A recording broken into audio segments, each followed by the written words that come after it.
E nós vamos ouvir aqui a ciência e algumas vozes religiosas.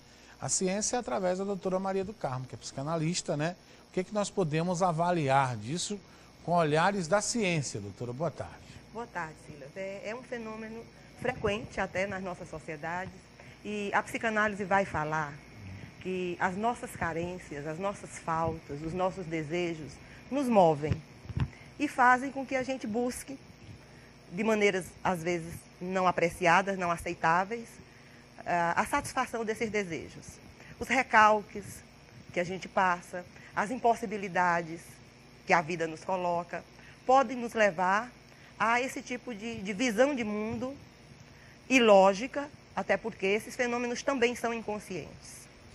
Eu entendo. Agora, doutora, uma pessoa que estudava, cursava um curso superior numa faculdade pública, uma pessoa que a gente prevê, a gente antevê que tem um conhecimento, ela larga uma faculdade, larga um curso promissor para acreditar numa tese como essa, o que leva uma pessoa dessa? Veja, nós somos formados por uma dimensão consciente e uma dimensão inconsciente. Dizia o Freud que a dimensão inconsciente termina por condicionar e subjugar a própria racionalidade humana. Esse desejo de aceitação, esse desejo de ser visto, esse desejo de ser compreendido, esse desejo de ser amado, ele nos move. Talvez a minha posição por estar aqui hoje seja também um reflexo disso. A sua, né, como um repórter.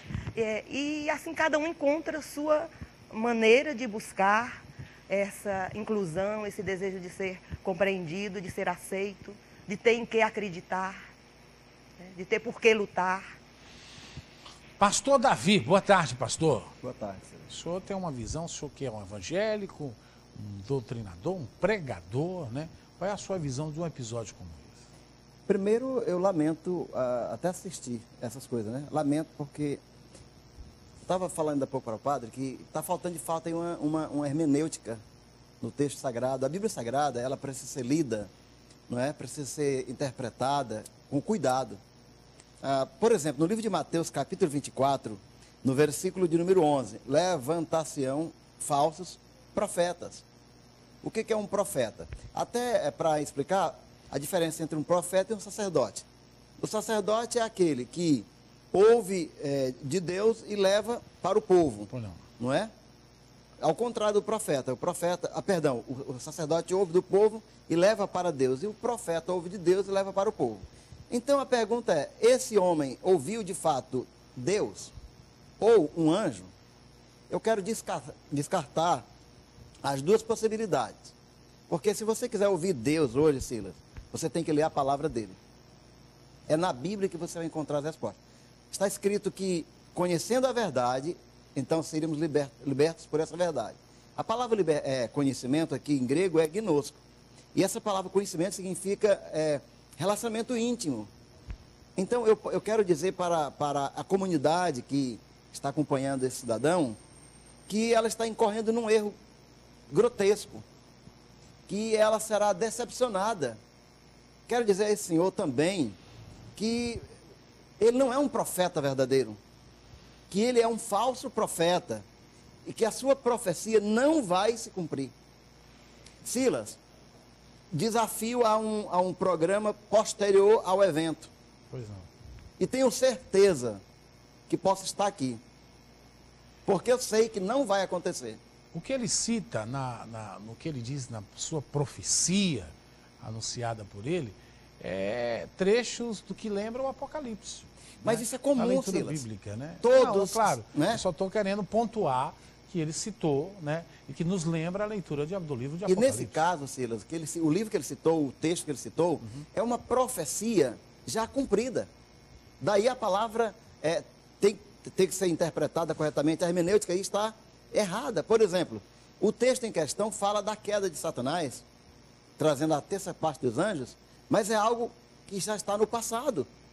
Então, eu acho que esse senhor não estudou a Bíblia, ou se estudou, não teve o acompanhamento necessário. Daí está redondamente enganado. Ele está lendo a Escritura sem a presença augusta do Espírito Santo.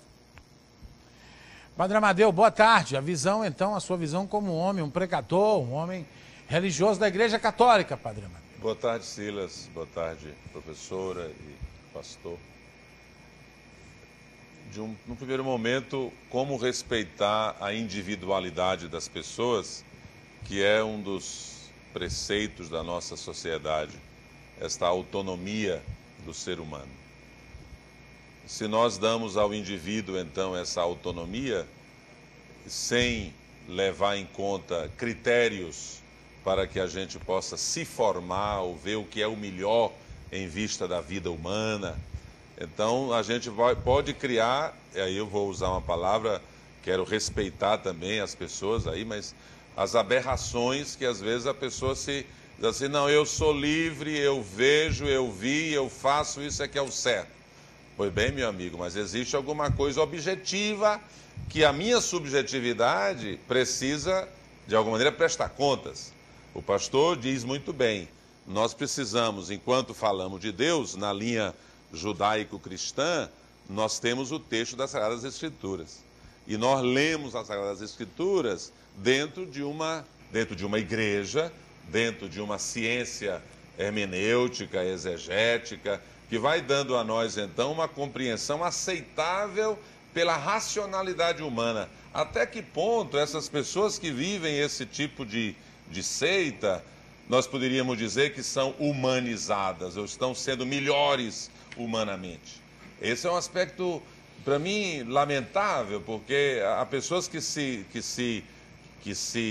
usam, não é? Que se sobrepõem às outras, ao invés de elevá-las, de alguma maneira empurram para um tipo de vida que não é a vida que é livre, não deixa a pessoa livre. Como não somente esse grupo, mas há grupos religiosos presentes na sociedade hoje que levam as pessoas a verdadeiros absurdos em vista de uma experiência de Deus que se materializa.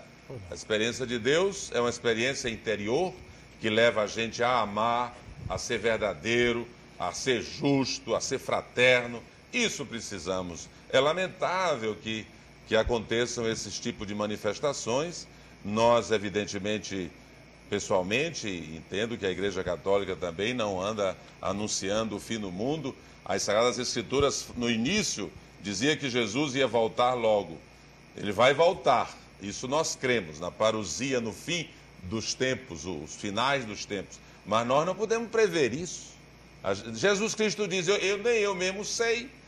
É uma coisa reservada ao Pai do céu. Então, como é que a pessoa se arvora com esse direito de dizer que será tal dia, tal hora, em tal lugar?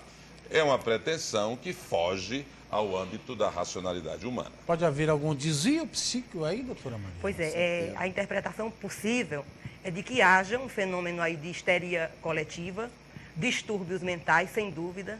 É possível que ele tenha traços esquizofrênicos pelas perdas que ele teve. E também entra o fenômeno da comunicação humana. Como ele acolhe essas pessoas que não encontram esse acolhimento num outro lugar, há essa necessidade de seguir, de acreditar em alguma coisa, de unir-se, de se sentir valorizada, de se sentir acolhida. Mas, sem dúvida nenhuma, é preciso olhar até a dimensão de responsabilidade social. Eu me preocupo como a promotoria pública ainda não foi tomar conhecimento desse problema, porque tem crianças envolvidas. O adulto, até pelo seu livre-arbítrio, né, poderia incorrer nesse tipo de alienação. Mas as crianças não, é preciso que a sociedade se responsabilize. Né? É preciso que a sociedade se responsabilize por elas e que retomem a sua vida normal, estudando e tendo a companhia de pessoas mais equilibradas. Então, é um fenômeno que precisa, sim, da intervenção da sociedade, da promotoria, né, de psiquiatras, que possam ter acesso a essa seita. Pastor Davi, o que a gente tem notado também, na presença de dois jovens ali, um que era um pizzaiolo e a outra que era vendedora, que largaram o emprego, é que ainda há muita fragilidade espiritual, né, dentre o nosso rebanho total. As pessoas ainda buscam algo. A fragilidade social mesmo, a insatisfação de todos. É como foi dito aqui pela professora, de fato, nós temos em nós o desejo de Deus. O ser humano, Silas, é um adorador. Deus nos criou como adoradores. Agora, se não conhecemos o Deus vivo e verdadeiro, nós vamos atrás de qualquer coisa. Então, a vontade de adorar é natural do ser humano, é intrínseca. Então, veja, por exemplo, esse grupo de pessoas, como foi dito aqui, O Estado pode pedir a tutela desse pessoal que não está pronto, apto para tomar decisões? Deveria.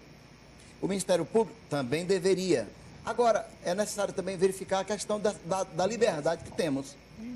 Como disse o padre, temos liberdade de expressão, de crença, de liberdade filosófica, enfim. Agora, essa liberdade não pode ser usada de qualquer jeito. Ela precisa ser verificada. No caso, eu também concordo com a professora que há aí um problema talvez de esquizofrenia, ou psicossocial, exatamente, de fato. Então, assim, Silas, todos ou qualquer pessoa que se levantar em torno desse tema vai conseguir pessoas em torno dele. Está na Bíblia. Esse homem não foi o primeiro e não será o último. Muitos outros já apareceram e muitos ainda vão aparecer. Mas a Bíblia Sagrada diz, Silas, que a respeito do dia e da hora da volta de Jesus, ou do final dos tempos, ninguém sabe. Ninguém.